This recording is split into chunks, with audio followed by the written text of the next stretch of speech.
Buenas noches, un gusto saludarles un jueves más en este tiempo que dedicamos para el estudio de la palabra de Dios, por lo cual le voy a invitar que podamos orar al Señor para que pueda dirigir este tiempo y seamos edificados en su palabra. Oremos.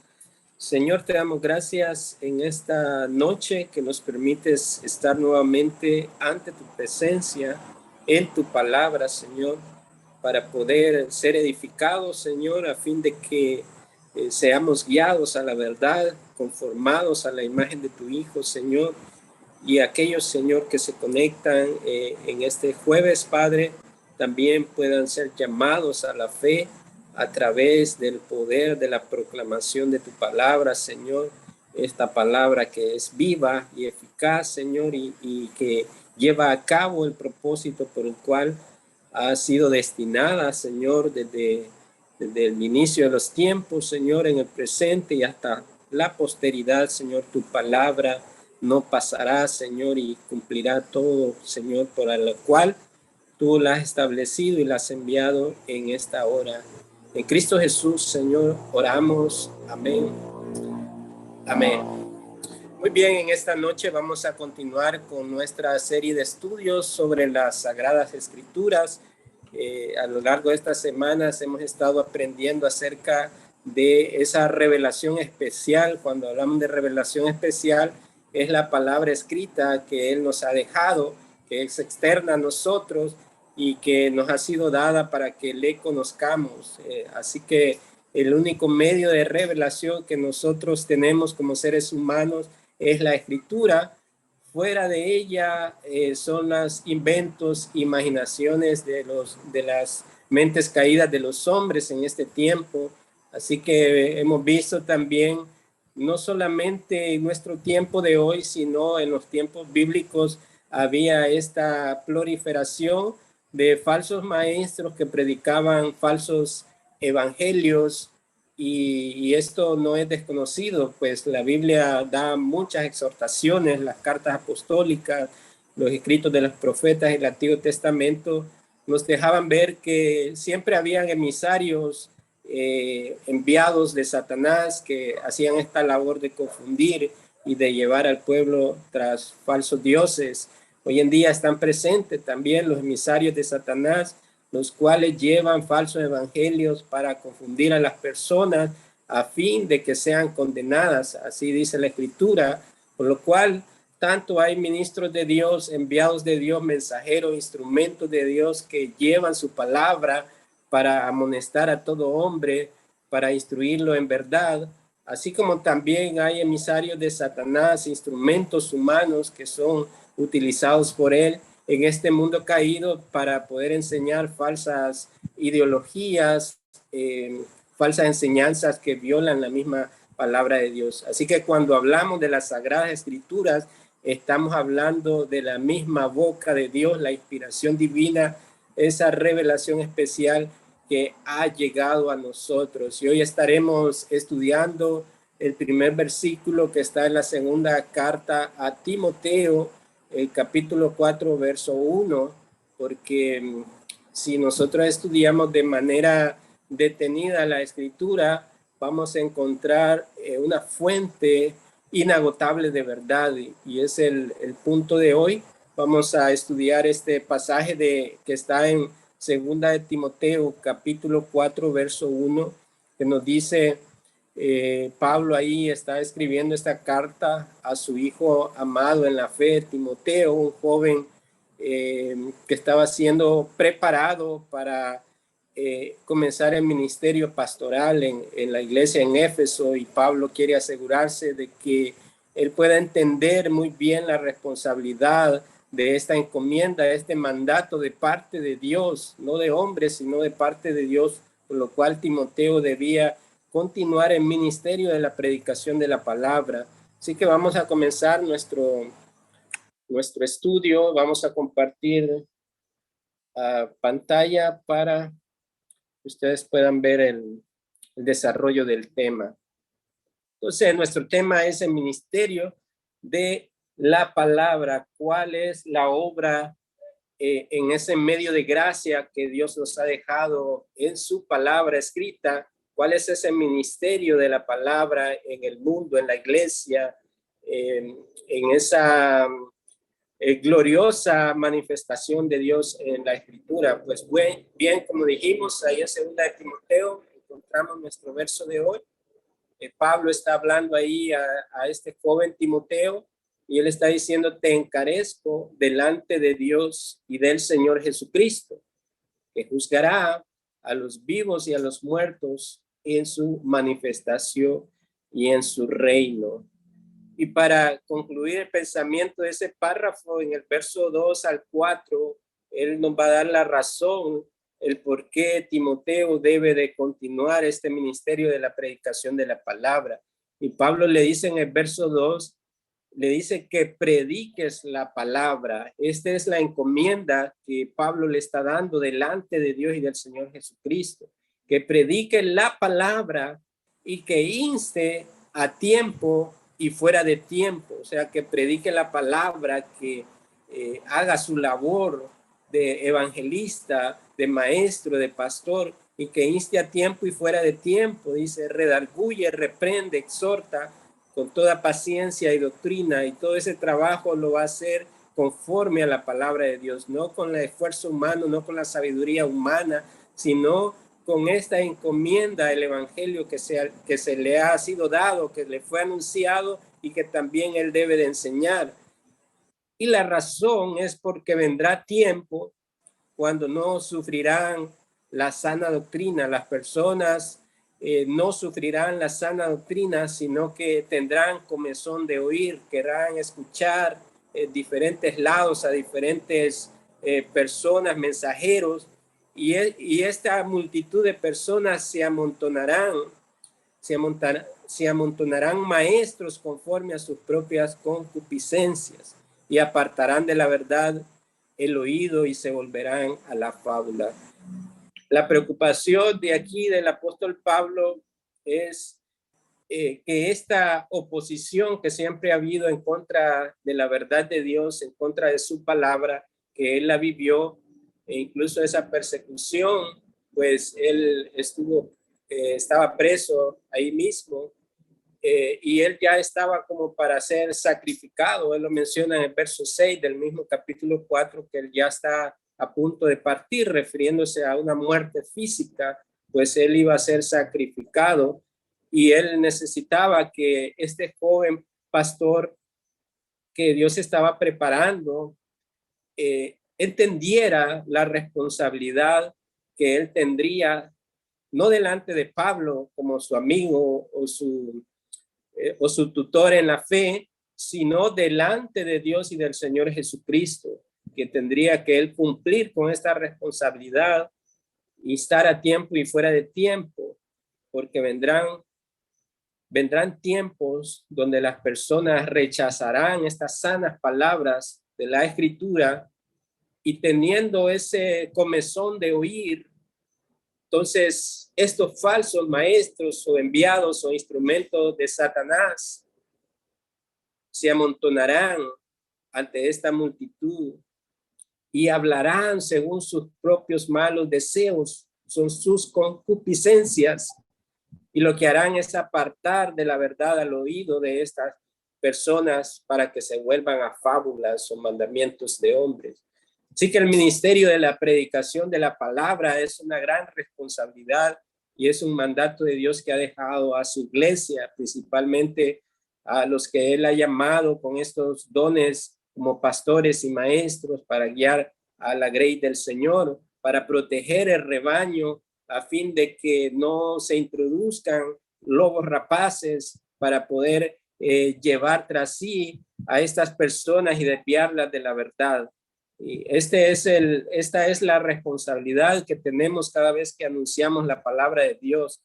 Estamos haciendo en ese sentido una labor profética de actuar como fiscales de la palabra de Dios, llamando al pueblo de Dios y llamando a los pecadores al arrepentimiento y advirtiéndoles de esta proliferación de falsos maestros que están hablando usando el nombre de Dios, pero que tras de ellos hay otros motivos egoístas, avariciosos, y que al final trae condenación tanto a ellos como a quienes los escuchan. Ese es el ministerio de la palabra que Dios nos ha encargado cada vez que la estamos anunciando. Y como primer punto, vemos ahí en el desarrollo de este versículo 1 que nos dice, te encarezco delante de Dios y del Señor Jesucristo. Ahí es el apóstol Pablo que está hablando, entregándole la estafeta a su hijo en la fe, Timoteo, como mencionamos. Y es la responsabilidad que él va a adquirir como predicador de la palabra de Dios, porque es el mandato de Dios que la proclamación de su palabra se lleve a cabo. Eso lo encontramos también en pasajes como Mateo 28, que se conoce como la Gran Comisión. Jesús, antes de ascender al cielo, le dejó la Gran Comisión a sus discípulos y le dijo, por tanto, id y haced discípulos de todas las naciones, enseñándoles que guarden todas las cosas y que se bautizaran en nombre del Padre, del Hijo y del Espíritu Santo, y que yo estaré con ustedes todos los días hasta el fin del mundo, cuando ustedes lleven a cabo esta misión. El mandato viene de Dios, no de hombre alguno, no es de Pablo el mandato. Pablo lo había recibido de parte de Dios esta encomienda, no fue su elección, sino la elección de Dios según su voluntad de elegir a Pablo para el ministerio de la palabra de Dios. Así que vamos a ver más adelante cómo fue ese instrumento que Dios utilizó en la vida de Pablo para llevar el evangelio a todas esas regiones. Y Pablo comienza diciéndole a Timoteo, te encarezco, te encarezco. Esta es una acción que expresa una realidad como un hecho que se puede verificar. Es algo real de lo cual Pablo está hablando y está mencionando la responsabilidad que va a adquirir Timoteo, su hijo, en la fe.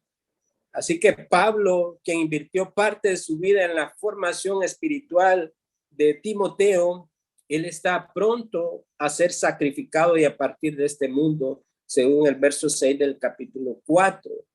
Y está pasando esta encomienda divina cuyo origen es de Dios mismo, quien ha determinado que su plan sea dado a conocer a través de esta predicación de la palabra. Así que cuando Pablo dice te encarezco, es como que él está diciendo ciertamente doy testimonio cabal de estas cosas, que esta encomienda de la predicación de la palabra de Dios viene de parte de Dios y por lo tanto son reales. Y esta encomienda también la recalca en el capítulo 1 de la primera, perdón, en la primera carta de Timoteo, en el capítulo 5:21, él también utiliza esta palabra, te encarezco. Él dice, te encarezco delante de Dios y del Señor Jesucristo. También la encontramos en primera de Timoteo, capítulo 1, verso 18, dice, este mandamiento, hijo Timoteo, te encargo. Allí en esa primera carta a Timoteo, él está diciendo que este es un mandamiento de Dios. No es algo como una sugerencia que él debe de tomar, no es un consejo, es un mandato de parte de Dios. Y él está diciendo, hijo Timoteo, te encargo. Esta es la encomienda que va a ser puesta en la vida del joven Timoteo. Y note usted ahí que en esos tres pasajes que él utiliza la palabra te encarezco, te encargo, él está haciendo ese énfasis en ese mandato debido a la gravedad del encargo, de la enorme responsabilidad que va a caer sobre la espalda de Timoteo, al igual que la tuvo el apóstol Pablo cuando fue entregada esta responsabilidad, ese evangelio, sobre todo a los gentiles, que fue por revelación directa de Dios, tenía un gran peso y una responsabilidad. Así que Pablo menciona estos testigos ahí cuando él comienza a decir, te encarezco delante de Dios y del Señor Jesucristo. Pablo está entregando esa responsabilidad del ministerio de la predicación a su hijo en la fe, Timoteo, como dijimos, puesto que ya él está a punto de partir. Y en la introducción, Pablo está afirmando la veracidad de su mensaje, el cual le fue entregado por voluntad de Dios mismo. Y eso encontramos un pasaje en Gálatas capítulo 1, verso 11 al 12, donde nos muestra cuál fue el origen del mensaje de Pablo o el mandato de Pablo. ¿Acaso este mandato procedía de la voluntad de Pablo? Ahí en Gálatas capítulo 1, verso 11 al 12, él nos describe el origen de este mandato. Él dice, mas os hago saber, hermanos, que el evangelio anunciado por mí no es según hombre, pues yo no lo recibí ni lo aprendí de hombre alguno, sino por revelación de Jesucristo. Estuvimos aprendiendo en las semanas anteriores que esta revelación especial de Dios, las escrituras, el Señor utilizó instrumentos humanos para llevar a cabo esta revelación que se estaba desarrollando en el curso de la historia bíblica. En este caso, el relato ahí con Pablo, que fue elegido, escogido por Dios para anunciar este evangelio.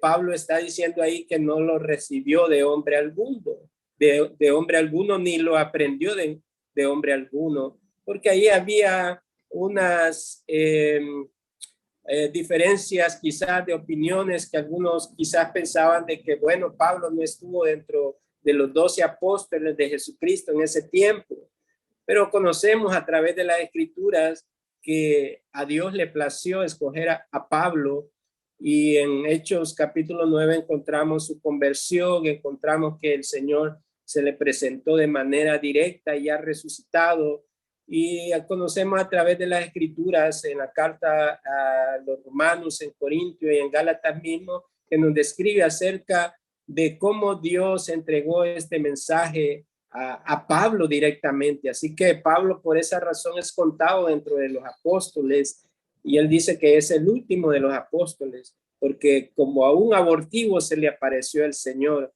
así como fuera de tiempo, en esa revelación de Dios se le apareció a Pablo. Entonces Pablo está diciendo en Gálatas capítulo 1, verso 11 al 12, que él no recibió este mensaje, no procede de él, ni tampoco le fue enseñado por hombre alguno, sino que fue una revelación directa de Jesucristo.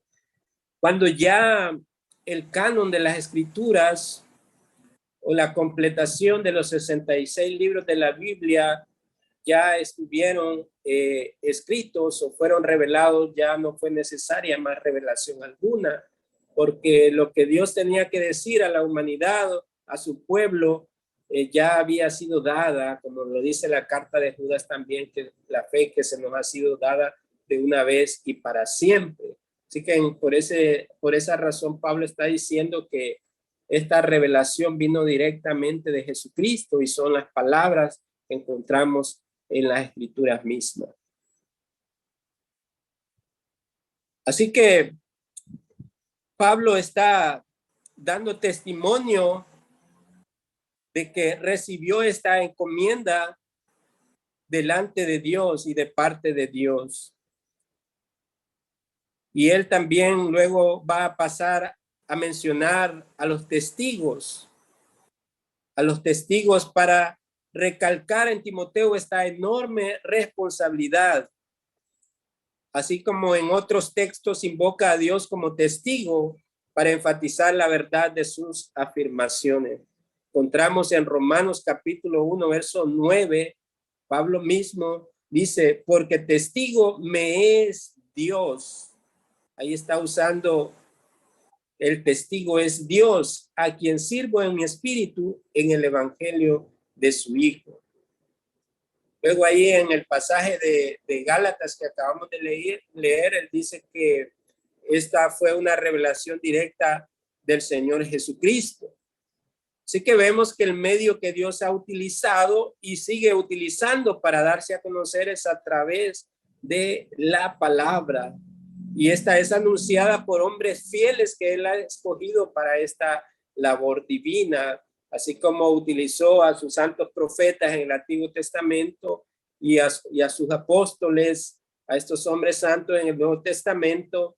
Asimismo, continúa él utilizando instrumentos para la predicación de la palabra. Ya estos instrumentos actuales no están recibiendo nuevas revelaciones, debemos aclarar eso, sino que estamos anunciando la misma palabra que les fue entregada a los profetas y a los apóstoles del Señor. Es la misma que estamos entregando hoy en día. Así que esta palabra está activa, continúa viva, no es un libro que simplemente es letra del pasado, sino que la Biblia tiene el poder para estar activa hoy en día. No pasa de moda. La Biblia nunca pasa de moda, porque la Biblia tiene toda la sabiduría, todo lo necesario para que el hombre pueda presentarse delante de Dios aprobado. Así lo dice Timoteo 3, 16 al 17. Así que esta palabra debe de continuar siendo anunciada. Es una palabra que ha sido salida de la misma boca de Dios, y en los versos atrás, en el capítulo 3 de segunda de Timoteo, encontramos que toda la escritura ha sido inspirada por Dios. También en Tito 1:3 nos dice que a su debido tiempo manifestó su palabra por la predicación que me fue confiada conforme al mandamiento de Dios, nuestro Salvador.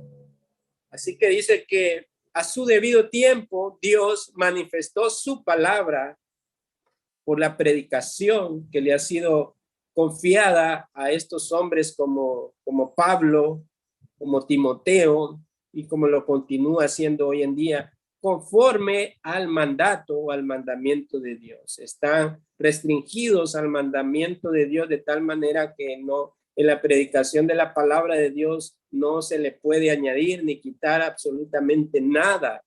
Los apóstoles del Señor proclamaron y enseñaron la palabra de Dios con fidelidad, tal como se les fue revelada o entregada a ellos por medio de la acción del Espíritu Santo.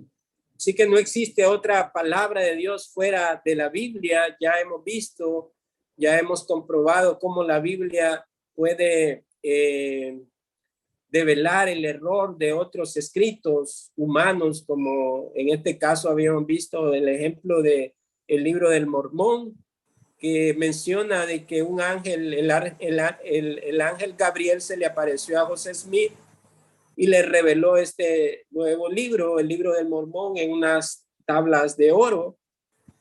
¿Cómo podemos probar en base a la escritura que eso no es verdad? Ya en Gálatas 1, ya Pablo lo ha mencionado, que si hubo un ángel, ese supuesto ángel que se le apareció a José Smith, si le anunció otro evangelio, en este caso, si le dio otro libro de Mormón, ese no puede ser el verdadero ángel Gabriel que nos habla la escritura en esa jerarquía de ángeles, porque ellos no están, digamos, para hacer lo que ellos quieren, sino que Dios mismo ha determinado la revelación de su palabra y nadie puede interferir en ello, ni siquiera los ángeles. Entonces, la advertencia de Pablo es que dice que si un ángel del cielo, o si aún él mismo anunciara otro evangelio del cual se nos ha sido dada, sea maldito, sea anatema.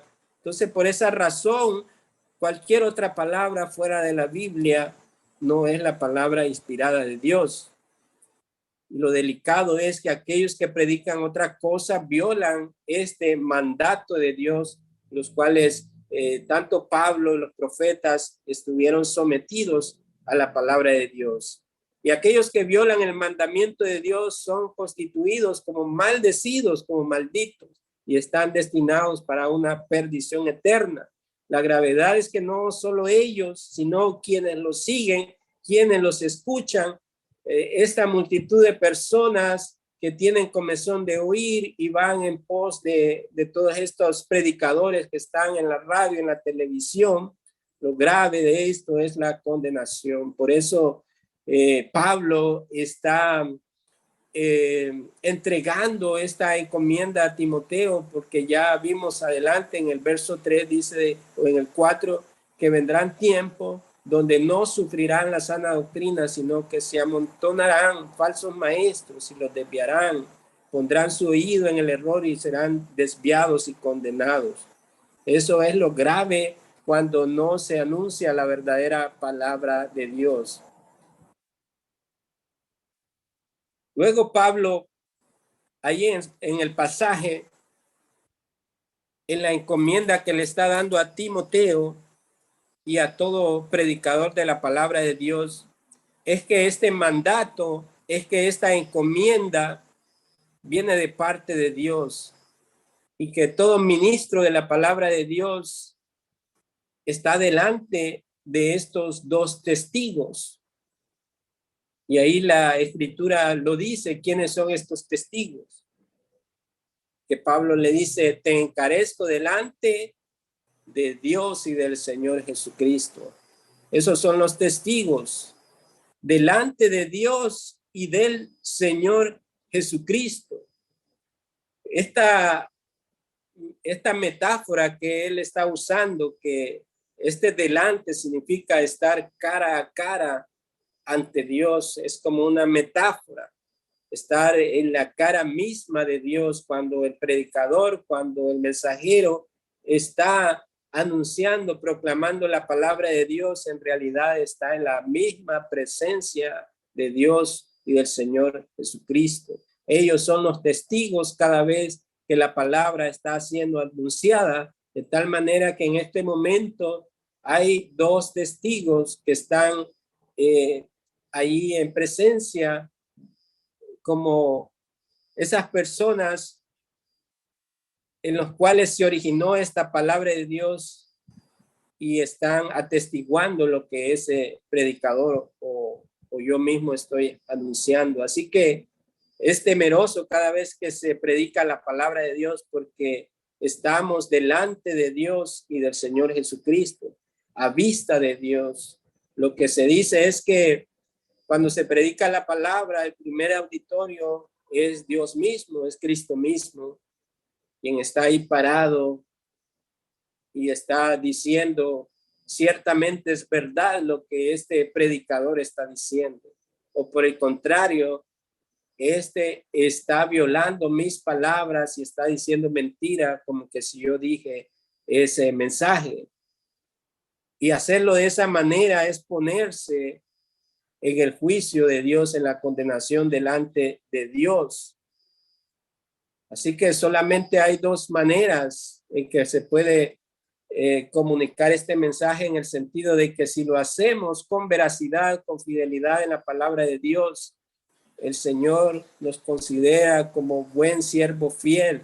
Pero si se viola la palabra de Dios enseñando otras cosas, la condenación no se tarda. Así que esa es la metáfora que se usa cuando se dice delante de Dios. No es que está físicamente cara a cara, pero se entiende que está ante su presencia, ante su vista. Y el predicador, el mensajero, comunica un mensaje que ya fue escrito.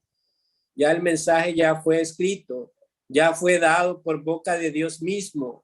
Y al predicar, su primera audiencia es Dios.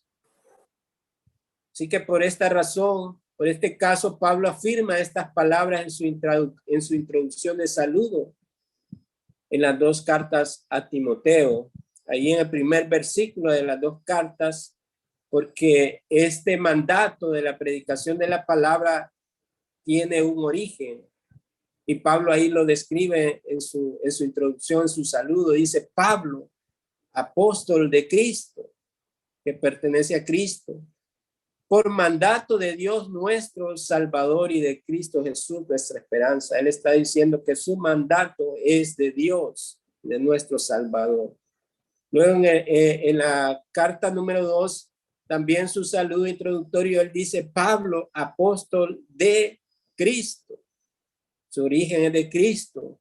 Y nuevamente nos dice que por voluntad de Dios. no porque él quería, no porque él se hubiese autonombrado apóstol, como se autonombran hoy en día, no entendiendo que la era apostólica cesó con Pablo como el último de los apóstoles del Señor. Así que Pablo dice ahí que fue por voluntad de Dios su elección para poder anunciar este mandato de la predicación de la palabra según la promesa de vida en Cristo Jesús. Así que vemos que el mensaje ya ha sido dado, ya ha sido escrito, y Dios utilizó los instrumentos humanos para llevar a cabo la escritura por inspiración divina.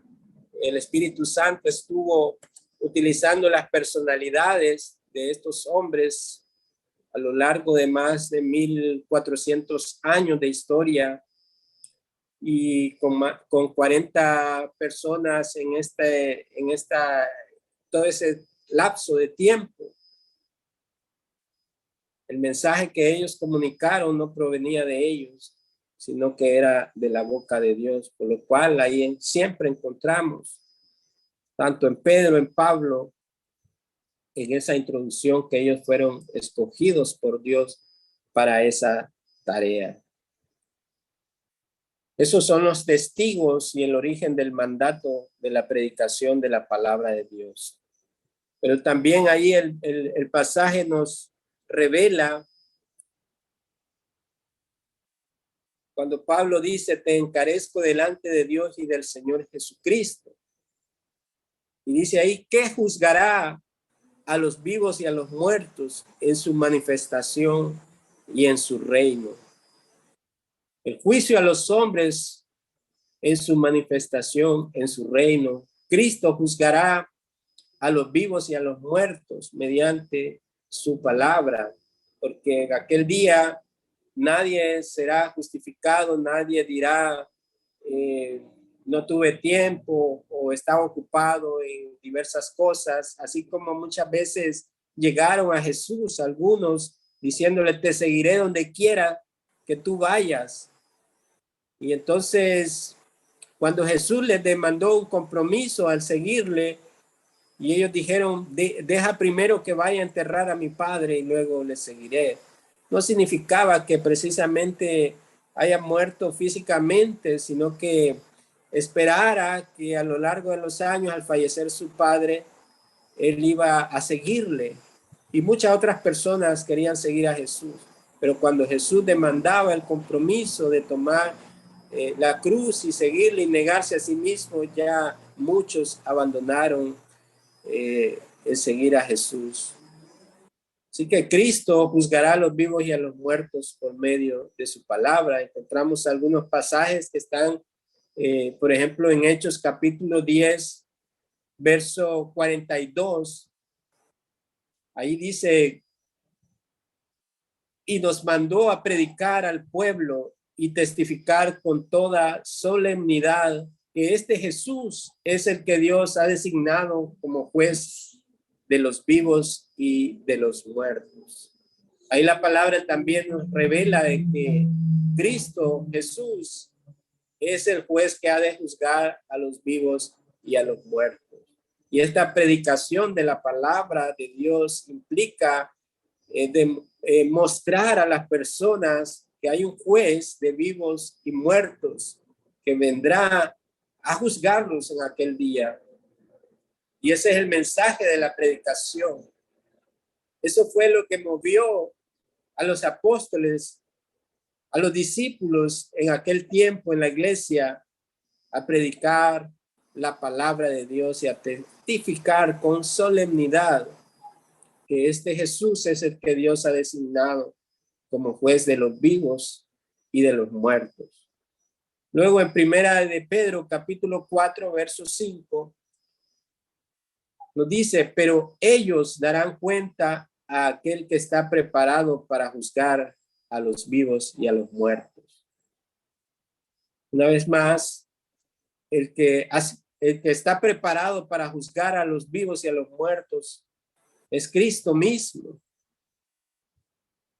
quien en su segundo regreso Ya no vendrá con nada relacionado al pecado. Ya no vendrá como aquel niño que fue manifestado en Belén, en esa condición que se hizo pobre. Ya no vendrá en el sentido de ser burlado, de ser escupido, de ser llevado a una cruel cruz. Eso ya lo cumplió en su primera venida, en su sacrificio, en su obra expiatoria por aquellos que él derramó su sangre.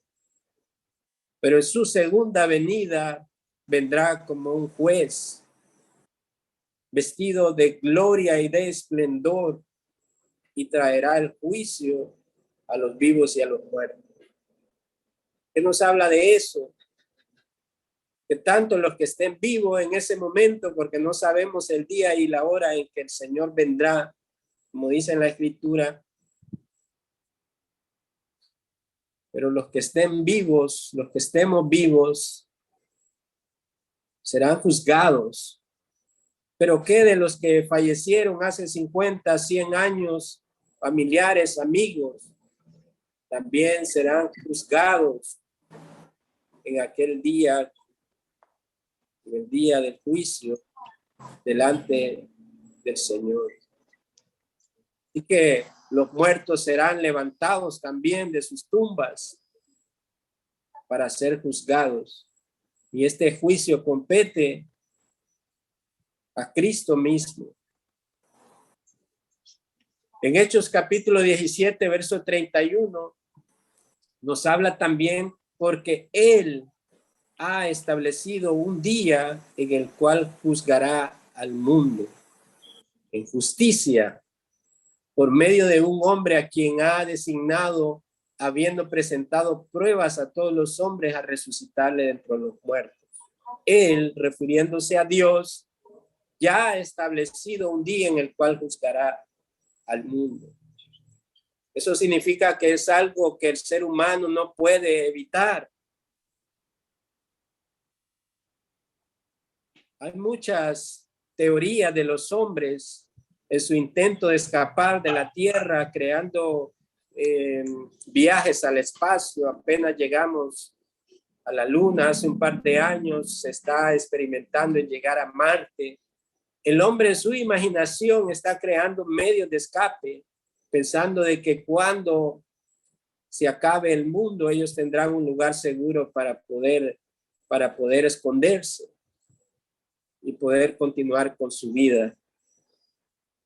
Pero la palabra de Dios nos dice que Él ha establecido un día en el cual juzgará el mundo en justicia.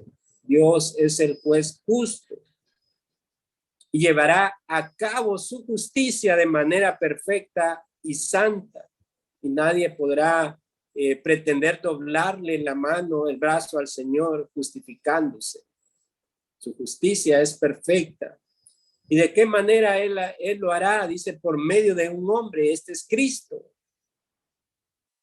Dios el Padre ha destinado al Hijo, lo ha designado,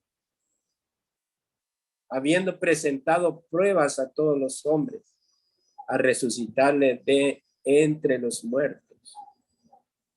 En esa resurrección de Cristo, en esa ascensión gloriosa, en ese nombre, sobre todo nombre que se le fue dado, en Filipenses 2 encontramos la humillación y exaltación de Cristo. Dice que toda rodilla se doblará y toda lengua confesará que Jesucristo es el Señor. Tanto dicen los que están en la tierra y debajo de la tierra. Pero Él juzgará a los vivos y a los muertos en aquel día. Así que, ¿cuándo va a acontecer ese juicio que nos está hablando el pasaje del que estamos hoy estudiando en 2 de Timoteo, capítulo 4, verso 1, en la encomienda que Pablo, por voluntad de Dios, por mandato de Dios, le está entregando a Timoteo, este joven pastor? Le está diciendo que le encarezco o te encomiendo delante de Dios y del Señor Jesucristo, que juzgará a los vivos y a los muertos en su manifestación y en su reino. ¿Cuándo será esa manifestación en su reino? Su segunda venida. El verso 8 del mismo capítulo que estamos estudiando, Pablo está mencionando que en el futuro me está reservada la corona de justicia que el Señor, el juez justo, me entregará en aquel día. Y no solo a mí, dice, sino también a todos los que aman su venida. En el verso 6, él está diciendo que ya está pronto para ser sacrificado, porque finalmente Pablo, según algunos estudiosos de la historia, fue decapitado por los romanos. Esto fue por la voluntad soberana de Dios, pero él está diciendo que él estaba viendo más allá de ese martirio, sabiendo de que en el futuro, aunque él perdiera su vida física, no acabaría ahí, sino que en el futuro le está reservada esa corona de justicia. El Señor juez, el Señor el juez justo me entregará en aquel día, y no solo a mí, dice. Esta palabra da aliento a todos aquellos que creen en el nombre del Señor, nos da esperanza, porque no solo a Pablo, no solo a Timoteo, no solo a Pedro, sino también a todos los que amamos su venida. Luego en primera de Timoteo, capítulo 6, verso 14, nos dice que guardes el mandamiento sin mancha ni reproche hasta la manifestación de nuestro Señor Jesucristo. Ahí una vez más nos habla acerca de la manifestación en su reino en aquel día, cuando Él vendrá por segunda vez. Nos dice que guardemos ese mandamiento. ¿De qué manera? Sin mancha, sin reproche, sin queja. Esto es hasta la manifestación de nuestro Señor Jesucristo. El llamado de los creyentes es a permanecer fiel en los mandamientos del Señor de manera piadosa. Esa es la obra del Espíritu Santo aplicando la palabra en el creyente, que produce la santificación y el fruto apropiado para traer gloria al Señor hasta su segunda venida. Luego en la carta a Tito, capítulo 2, luego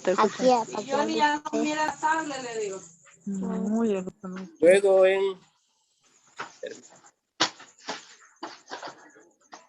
la segunda planta. Sí, Johnny ya no me... Permítame, ¿dónde estaba silenciando? Luego en la carta de Tito, capítulo 2, verso 13, nos dice, aguardando la esperanza bienaventurada y la manifestación de la gloria de nuestro gran Dios y Salvador, Cristo Jesús. Ahí una vez más nos habla de esa manifestación de la gloria de nuestro gran Dios y Salvador, Cristo Jesús, en su segunda venida.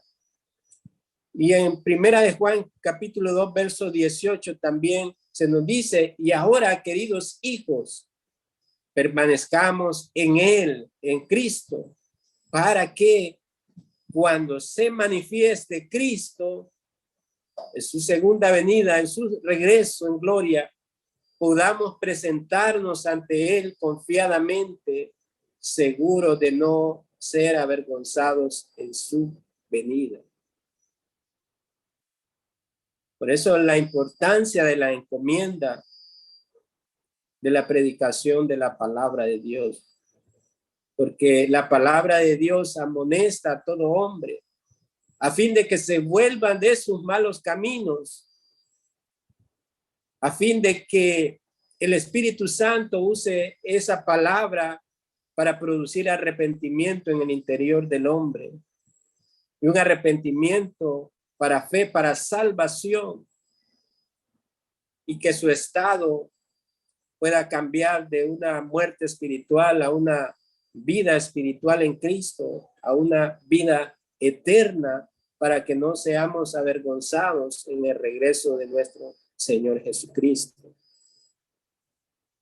El llamado, la instrucción bíblica en las cartas apostólicas, que son la voz autoritativa de Dios, porque ya hemos visto que no son palabras de hombres, no es el pensamiento del hombre, sino que toda la escritura ha sido inspirada por Dios, es inspirada por Dios.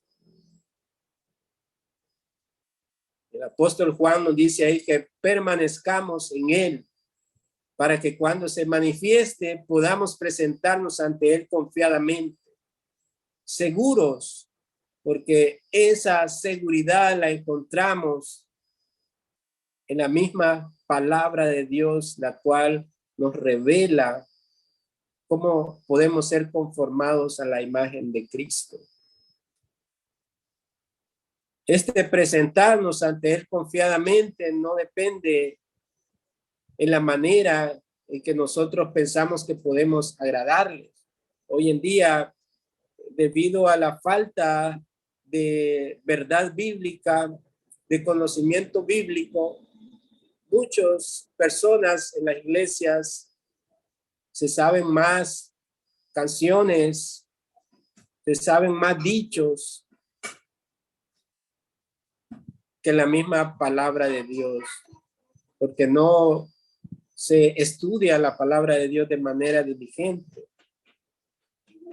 La palabra de Dios, el libro santo de Dios, muchas veces pasa escondido durante la semana. Como decía un predicador de siglos anteriores, Charles Spurgeon, decía que hay suficiente polvo en sus Biblias para escribir con sus propios dedos condenación. Porque la palabra de Dios, como el medio de gracia que Dios nos ha dado, es para que nosotros seamos purificados por medio de la palabra, para que seamos instruidos por medio de la palabra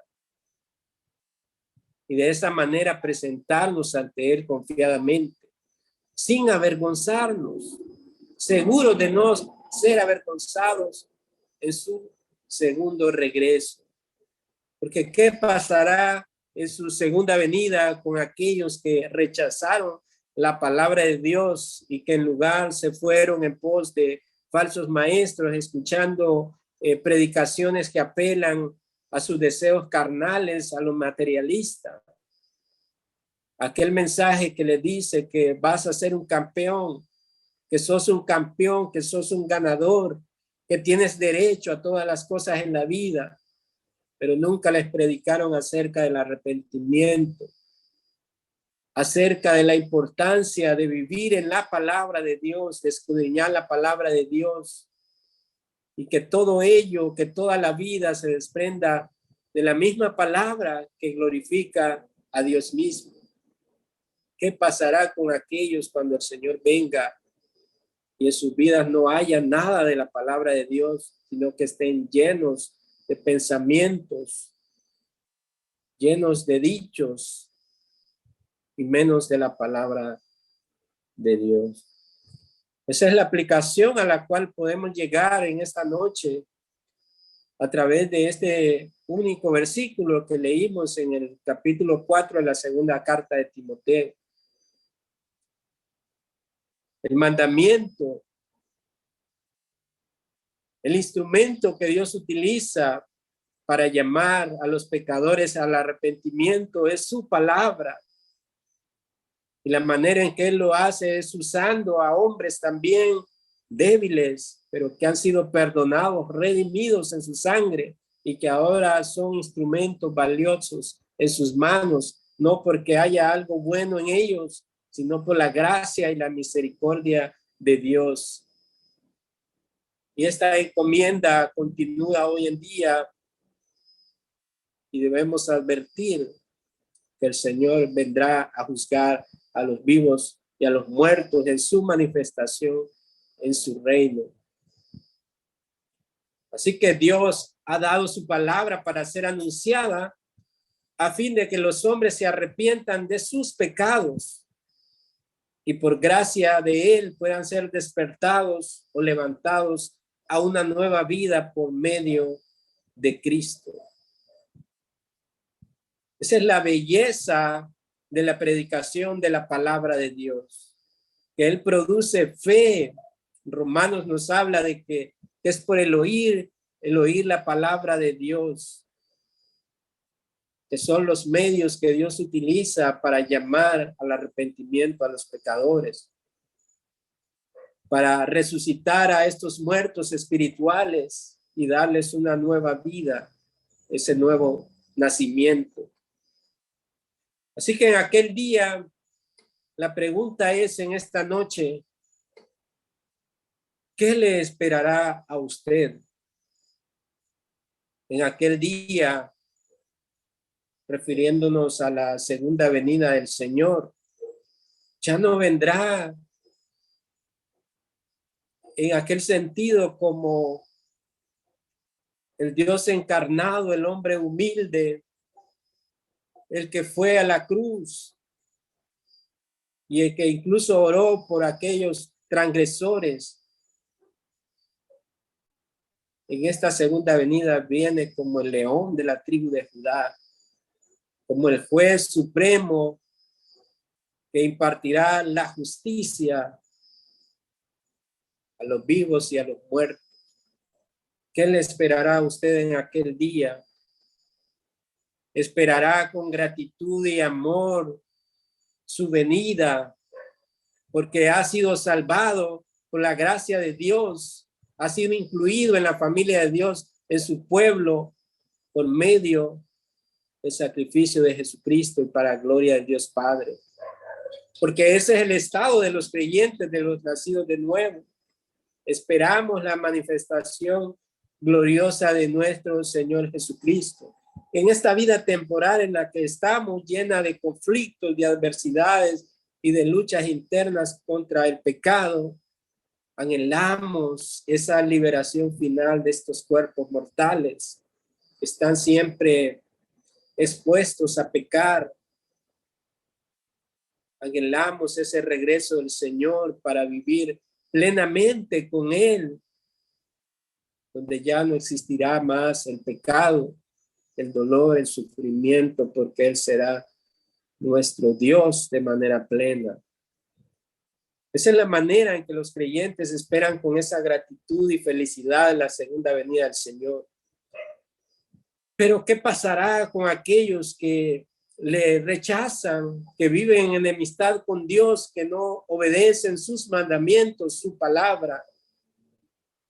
Aún pueden estar dentro de las congregaciones. Hay multitudes que no conocen al Señor y que solamente lo hacen por rituales cada semana, cada domingo, que van y escuchan, pero por un oído le entra y por el otro le sale. Que sus vidas no manifiestan un arrepentimiento verdadero, dado que viven según las costumbres del mundo y no las que son de Dios. ¿Qué esperará a estas personas cuando el juez implacable venga y desate su ira con los impíos? Estas personas solo esperan ira y condenación en aquel día. Y muchas personas no les gusta este atributo de Dios, de juez, de justicia, porque tienen la idea de que Dios es todo amor y que al final Él no va a condenar a nadie, porque como Dios, y le llaman Diosito, ¿cómo Diosito va a condenar a los seres humanos? Eso es imposible. Pero pensar de esa manera solo deja entrever que no hay un conocimiento real del Dios de la Escritura, de su carácter y de su santidad, porque se trata de su santidad. En aquel día este juez, Jesucristo, Cristo, vendrá y desatará su ira contra sus enemigos, contra Satanás, sus ángeles caídos, y con aquellos que rechazaron el único medio de gracia en Cristo Jesús.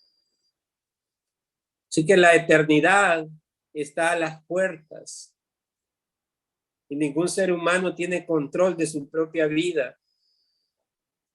Hoy podemos estar saludables y el día de mañana, en medio de esta pandemia, nuestra salud va a decaer a tal grado de morir. La eternidad está a las puertas, porque la vida no cesa cuando físicamente partimos de este mundo. es cuando realmente comienza y la eternidad está a las puertas. Cada segundo en la vida del ser humano, la eternidad está a las puertas, ya sea para vida o para muerte eterna. ¿Qué pasará en aquel día cuando el Señor regrese? Sea que estemos vivos o que hayamos muerto, seremos juzgados por el juez justo. Oremos en esta noche. Padre, te damos gracias por la predicación de tu palabra, que tú estás aquí, Señor, presente a través de esta palabra viva y nos advierte, Señor. Nos exhorta y nos alienta a los creyentes a que vivamos en esa esperanza gloriosa de nuestro Señor Jesucristo, el cual vendrá y nos dará, Señor, todas las cosas conforme a sus promesas en gloria, Señor. Pero sabemos también que hay una gran cantidad de personas en el mundo. Quizás están en este momento escuchando ahora, conectados, Señor, que están separados de ti, Señor. Otros pueden estar engañados que por conocer algo de la Escritura o ir regularmente a una congregación ya son parte de ese pueblo escogido. Pero ciertamente la manera de ver en la que llevamos una vida, en la que hemos sido salvados, es por los frutos que damos, Señor, en la semana. Y si no hay frutos de arrepentimiento, si no hay una vida consagrada a ti, Señor, solo hay engaño. Y ese engaño al final es condenación, Padre. Señor, provee, según tu misericordia, esa gracia, esa dádiva, para que los ojos, Señor, sean abiertos y puedan creer en ti, Señor, como el único Salvador y suficiente para salvación de sus almas, Señor. Gracias por esta noche, por tu palabra.